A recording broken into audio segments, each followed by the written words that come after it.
Before I forget, no, siningit mo na rin yan dito sa mga bills na itatakil natin.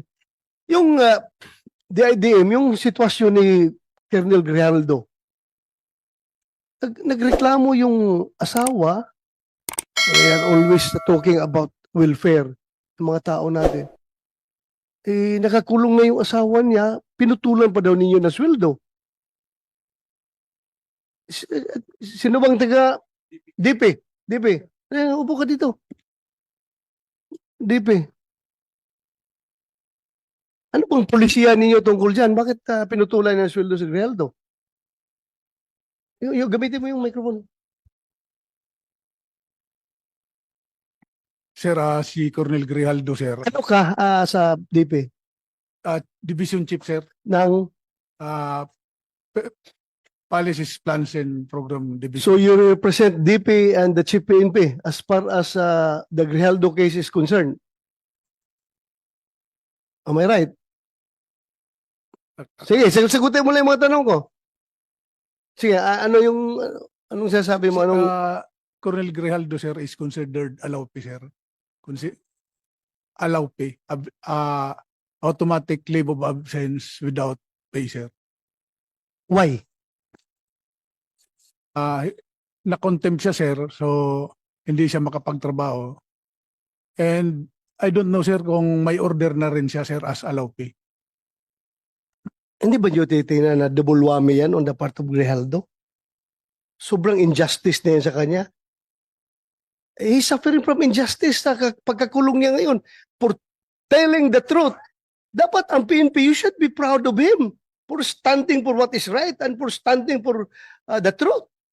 Dapat i-consider yung bayani yung si Colonel Grijaldo dahil hindi siya nagpapatinag eh. Sinasabi niya katotohanan. Kahit na i-contempt niyo ako ilang beses dito, kahit na ikulong niyo ako ng ilang beses, basta yan ang katotohanan, panindigan ko yan. Dapat, he deserves your applause. Kayong PNP, tinayo niya yung bandera ng institusyon ng PNP na kami ay ganito. Hindi kami natatakot kahit sino mga congressman kayo dyan na mag-intimidate sa akin. Basta katotohanan lang ako. Bakit ginanon ninyo yung tao ninyo? Isn't it very double injustice on his part? Na wala na makain yung pamilya niya dahil pinutulan niyo ng sweldo?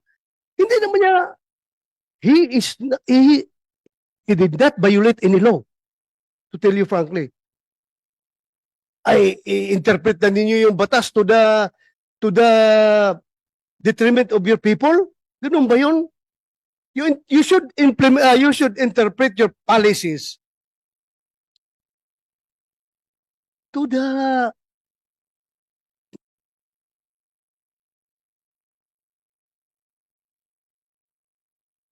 advantage of your people.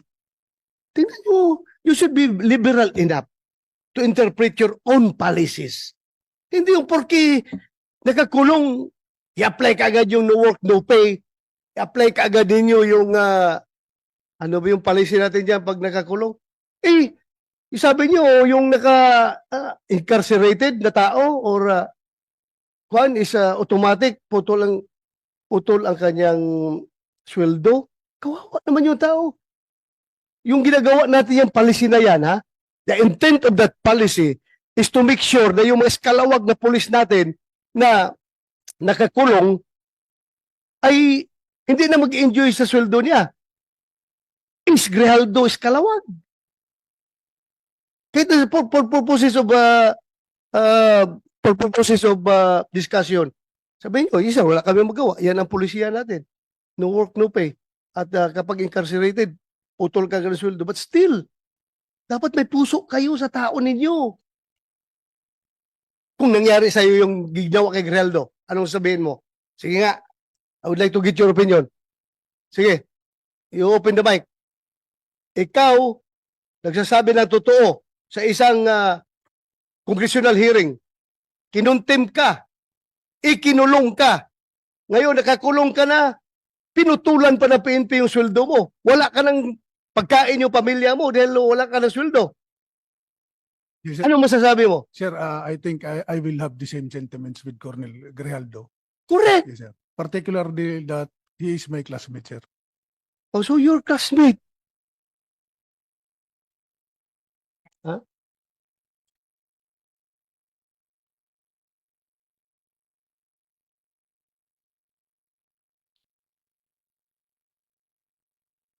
Oh, alam mo, kayo dapat, okay, dapat manindigan kayo para sa tao ninyo. Not even the House of Representatives, not even the Senate could force you to do injustice to your people. That is double injustice. Ang ginagawa niyo. Tumayo kayo. Ano lang sabihin ng mga patrolman ninyo ngayon doon sa baba? Ganito na lang among PNP, walang bayag. Kinakawawa na nga kami. Kinakawawa pa kami ng sariling ahensya namin. Napaka-heartless naman ninyo kapag ganun. So classmate mo si Grijaldo. So ano ngayon? Hindi kayo naawa.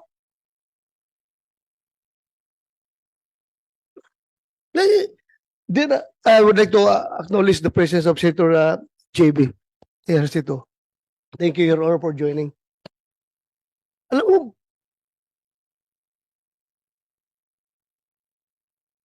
that is why I required the Chief PNP to be here. I would like him to explain his side properly. Dapat. Because as a commander, it's very basic. Dalawa yung ating function as a commander. Number one is the accomplishment of the mission. And number two is the welfare of our men. Dalawa yan. Magkatabi yan. Accomplishment of the mission, welfare of our men. Anong welfare ang ginawa niyo kay Grijaldo? Hindi ba talagang nilaglag ninyo siya? Dahil as I have said, you should be proud of him. Hero ninyo siya. Porke galit sa kanya yung Quadcom, galit na rin kayo sa kanya. Tama ba yun na behavior ng isang institusyon na dapat tinitingnan ang kabutihan ng kanyang mga membro? I don't see any reason behind bakit ganun kayo mag-treat ng tao ninyo.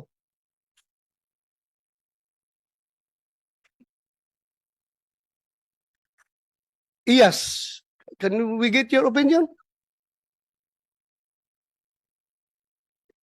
Your Honor, with respect to the actions of the House of Representatives, unfortunately, that's beyond the jurisdiction, Your Honor, of the Internal Affairs. We don't have an active.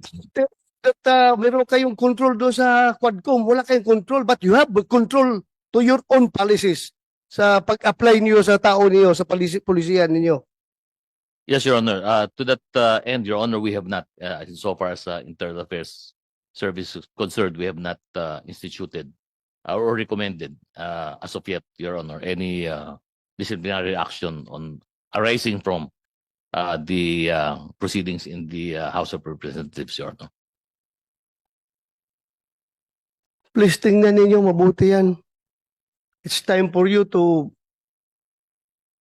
show to the world that the Philippine National Police is indeed an institution that takes care of its own people. Huwag naman ninyong ganyanin yung tao ninyo. Ikinungulong na nga.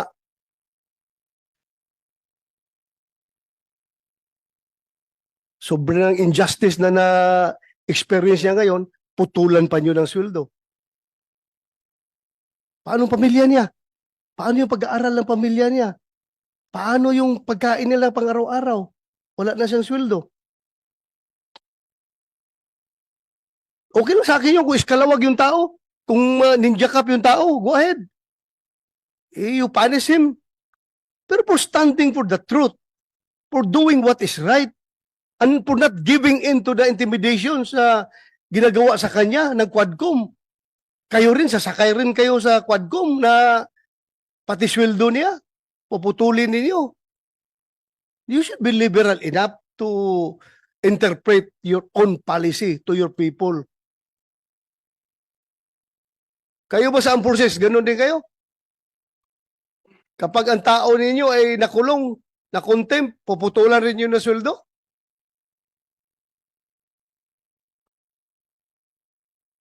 Anybody from the armed forces can speak up? General Mortelo, sir, from the Yes. AFP. In our case, sir, it's all based on the legal requirements of to discipline our people. So it's all within the bounds of policies within the organization. We have yung tinatawag namin, sir, na the right of the commander to institute punishment.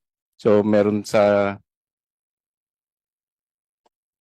the AW 105, sir. So any commander, even down to the smallest unit, can impose punishments based on the to institute discipline within the organization. So hindi basta-basta. Meaning, the commander still has the discretion. Yes, sir. Yeah. Discretion, yan ang pinaka-magic word yan. Discretion mo yan, being the commander. Nakita mo yung sitwasyon ng tao mo. May discretion ka. Di ba? Yes, sir. Alam natin, paglaban natin mga tao natin. May mga tao tayo na hinaharas ng mga politiko doon sa baba. May mga tao tayo na kung ano-ano na pinagpapail na kaso. Ito, kaso talaga sa korte, ha? Harassment cases dahil nga, ako mismo, may mga kaso ako noon na harassment cases from politicians because hindi ako nag-give in sa kanilang kagustuhan, sa kanilang pansariling kagustuhan. Hindi ako nag-give in. Kinasuhan ako. Pero, at least ang PNP namin noon ay hindi ako pinutulan ng sweldo. May kaso nga ako eh. Pero hindi ako pinutulan ng sweldo. Dahil nakita naman ng PNP leadership na itong tao na ito nagtatrabaho lang. Nasagasaan ang politiko. Ngayon, nagalit ang politiko, rumisbak, kinasuhan. So bakit ko puputulan ng sweldo itong tao na nagtatrabaho? Sa taong matino. You have the discretion being the commander. And your discretion, using your discretion, you should consider always accomplishment of the mission and welfare of your men. Yung pagpuputol yun ng sweldo kay Grijaldo, what mission have you accomplished? Meron kayo mission na na-accomplish doon? Wala. Wala. Yun lang po. Nandito kayo mga pulis, makinig kayo. Nagsusuot kayo ng uniforme na yan. You're wearing that badge. You're wearing that badge. You stand for what is written on that badge. Ipaglaban ninyo yan. Huwag kayong magpaitoy-itoy sa mga politiko. You know what I mean? Huwag kayong magpatuta-tuta sa mga politiko, Yung mga politiko na yan, hindi yan nagtitraining. Kayo, nagtraining kayo, yung sweat, blood, and tears ay nagsipaglabasan sa inyong katawan dahil sa training na yan. At gaganunin lang kayo.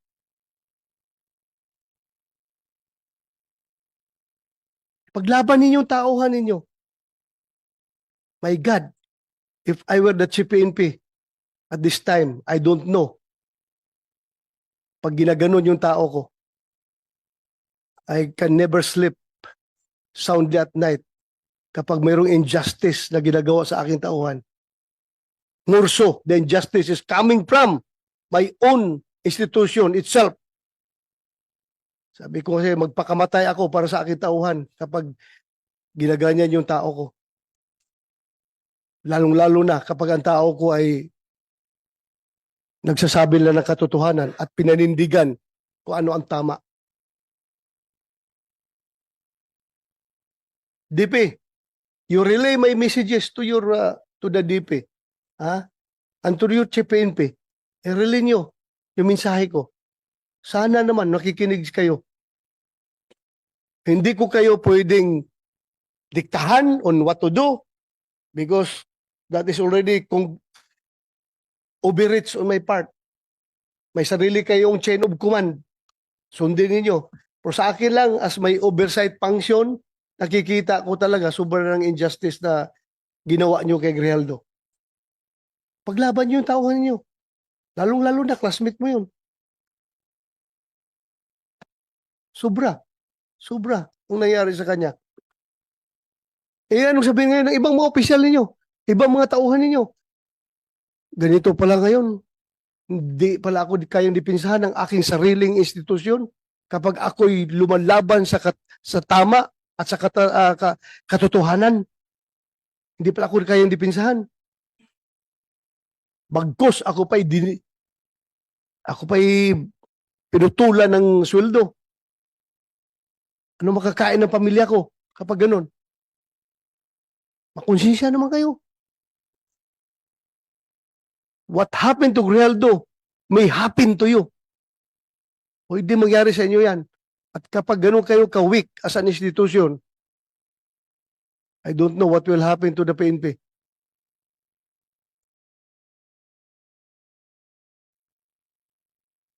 Lumaban kayo.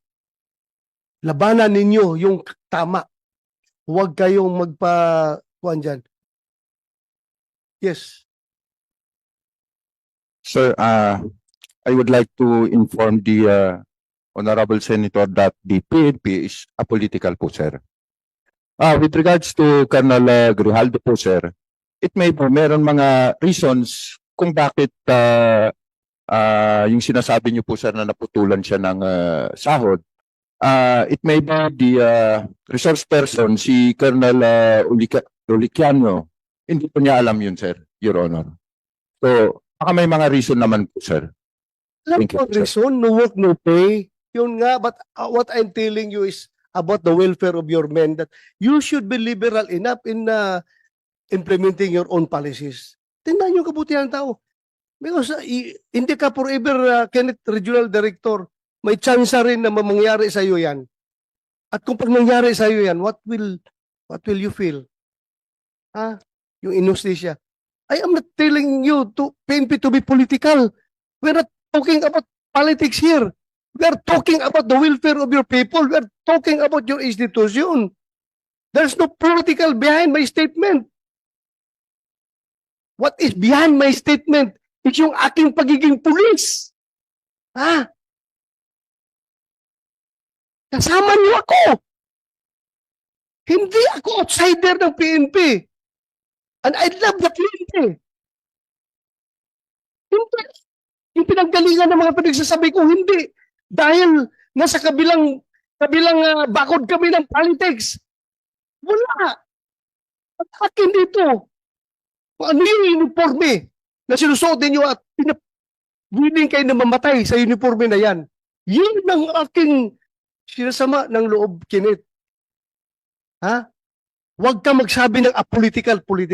This is not all about politics. This is all about the PNP as an institution na you should look out for the welfare of your people. Yun ang kinasama ng loob ko. Sir. Go ahead.